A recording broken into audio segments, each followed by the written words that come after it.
Some people work nonstop, double shifts, side hustle, no days off, and still can't cover rent. Meanwhile, someone else is making more money while they sleep than most people earn in a month. Same economy, same currency, but they are not playing the same game. There are 7 levels of wealth, and the rules at each one are completely different from the level below it. This isn't a motivational pyramid. It's a map. And the reason most financial advice fails, even the good, well-intentioned kind, is that it assumes you already know which level you're on and what the rules of that level actually require. Most people don't, which is why someone who has read every personal finance book and still can't get ahead isn't making a behavior error. They're following level 4 rules while living a level 1 or 2 reality.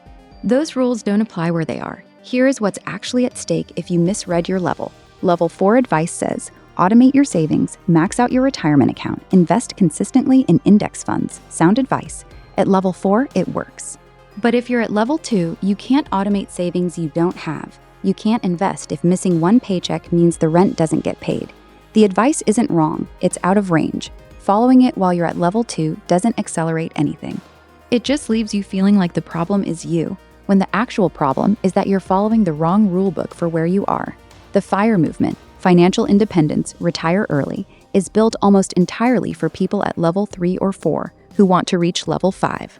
It assumes consistent income, some existing savings, and no genuine survival pressure.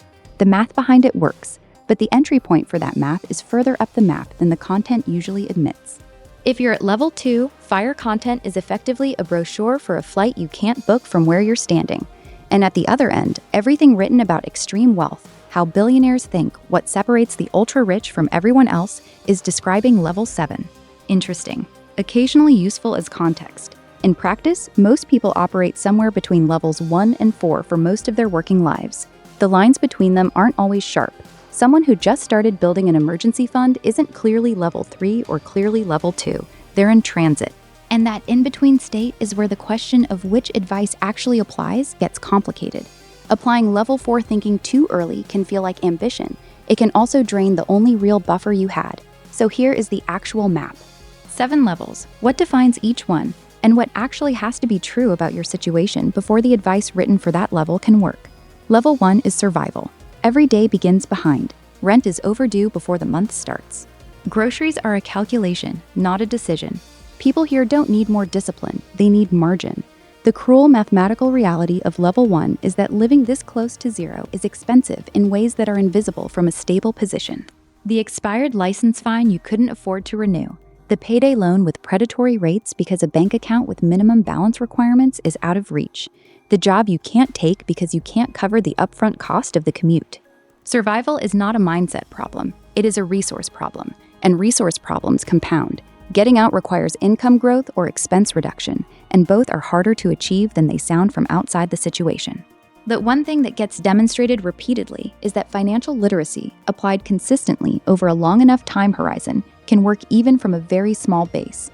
There's a story I want to hold back until the end of this video that makes the structural case more clearly than any abstract argument. Not as inspiration, as evidence. Level 2 is struggle. You're no longer drowning, but you're not safe. Rent gets paid, groceries get bought.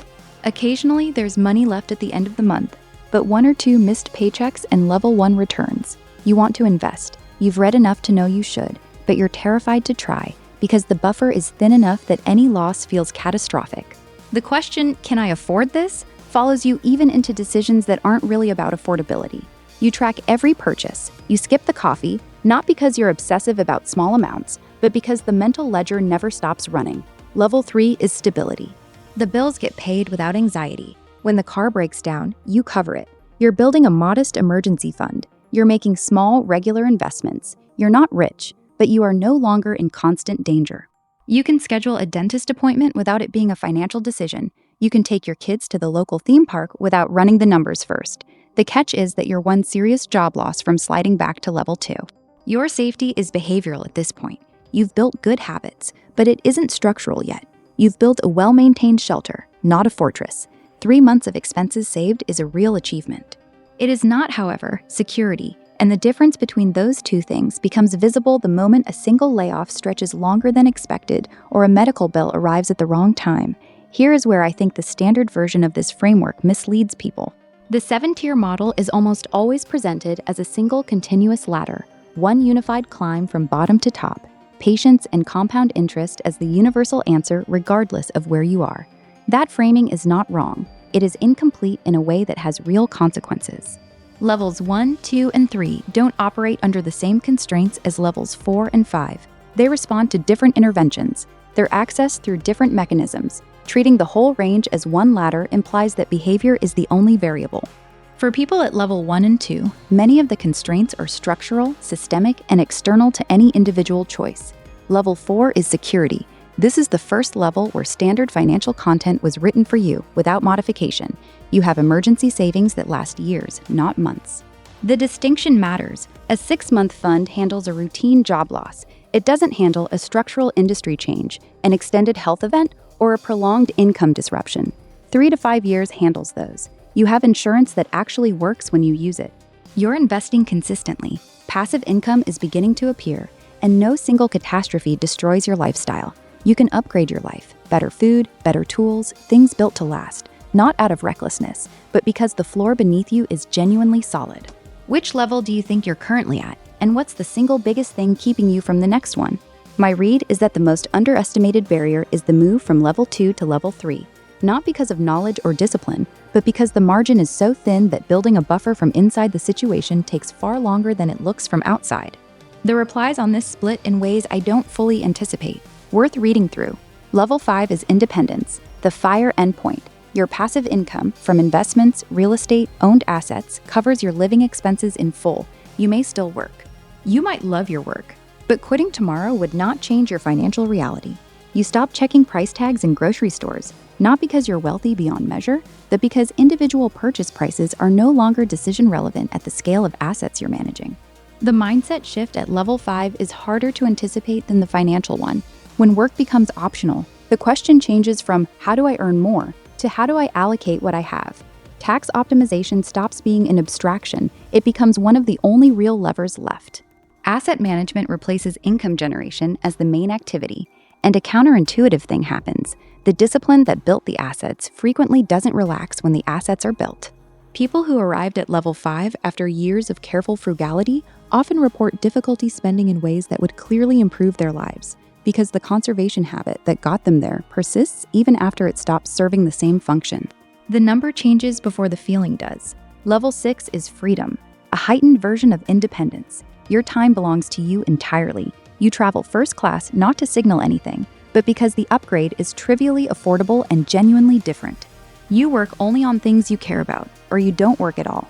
What changes at level 6, more than anything, is the absence of opportunity cost in everyday decisions. You stop asking, can I afford this? You start asking, do I actually want this? And that question turns out to be harder than it sounds. When external financial constraints disappear, internal ones come into focus. What you actually want, freed from the frame of what you can afford, is a question most people have never had to answer cleanly. Level 7 is abundance, and here's where I think the framework needs a note that most versions leave out. Levels 1 through 6 describe financial states, ways of relating to money, what it can and cannot do for you. Level 7 describes something categorically different. At this scale, money becomes systemic. You don't just participate in markets, your investment decisions can move them. You don't just attend elite spaces, you fund them, shape them, sometimes create them from scratch. Multiple businesses, global real estate, direct access to heads of state. The people at level 7 are not richer versions of the people at level 5. They're operating in a different domain entirely. The strategies that build level 7 wealth are not scaled up versions of the strategies that build level 5. They require capital deployment at a scale most people will never approach, in environments most people will never access. Including level 7 in a personal finance map is fine as context. It's useful to understand that this tier exists and that the people operating there are actively shaping the economic conditions everyone else navigates.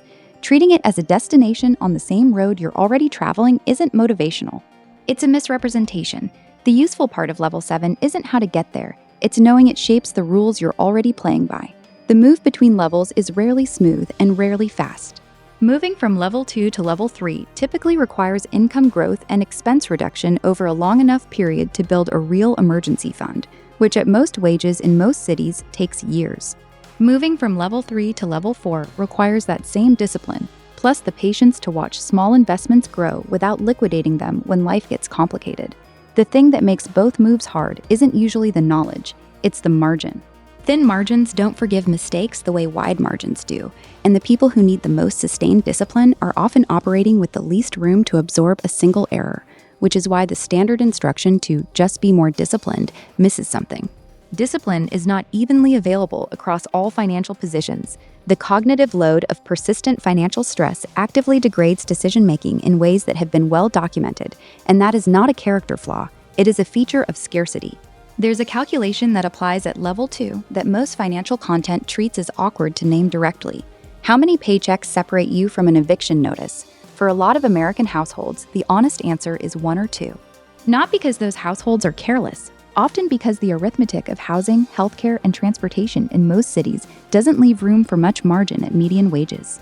And here is where I think the personal-finance conversation consistently misses the point. The intervention that would actually change this at scale isn't a better savings account, it's a higher floor. Now, the story I said I'd come back to. His name was Ronald Reed. He spent most of his adult life pumping gas and sweeping floors at JCPenney in a small town in Vermont. He drove a used car. He held his coat together with safety pins. He split his own firewood to save on heating costs. Nothing about him suggested anything other than a modest life near the bottom of the map. When he died in 2014 at 92, he left an estate worth roughly $8 million, $6 million of it to a local hospital and library. His family didn't know. His coworkers didn't know. His hairdresser, who had cut his hair for years, didn't know. The structural point his story makes isn't that anyone can replicate what he did. It's that the mechanism he used, consistent investment in dividend-paying stocks over decades, reinvested without interruption from a very small base, produced a level 5 or 6 financial reality behind a daily life that continued to read as level 2. The two people from the start of this video, one grinding through double shifts and still behind, one asleep while money compounds, don't always look as different from the outside as you'd expect, but the map matters more than the appearance. Ronald Reed looked like level 2 his entire life. He wasn't. The gap between what the surface reads and what's actually happening beneath it can be invisible, and it goes in both directions.